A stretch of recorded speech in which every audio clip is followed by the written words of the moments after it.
જય હિન્દ દોસ્તો અત્યારે ફુગાવો બહુ વધી ગયો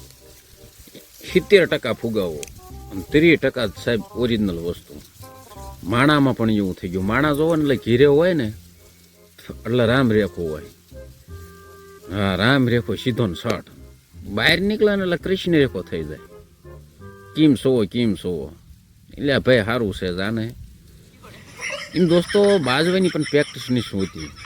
એમાં તો પેલો જે ઘા કરે ને એ ભાઈડ્યો કહેવાય કારણ કે તમે ગમે એના સફાકરા સાંભળો આડાવાળા ડાયલોગ સાંભળો ઘડીક પૂરતું પુરાતનમાં આવી જાઓ એવી રીતે દોસ્તો એક પતિ છે ને એવો પુરાતનમાં આવી ગયેલો તો ઓલી ફળે આવે ને આપણા મકાન ઘરનું ફળેમાં ઊભો રહે શેરડીનો ભારો મૂકે પછી તલવારની મેનમાંથી તલવાર છૂટી કરે અને એક જ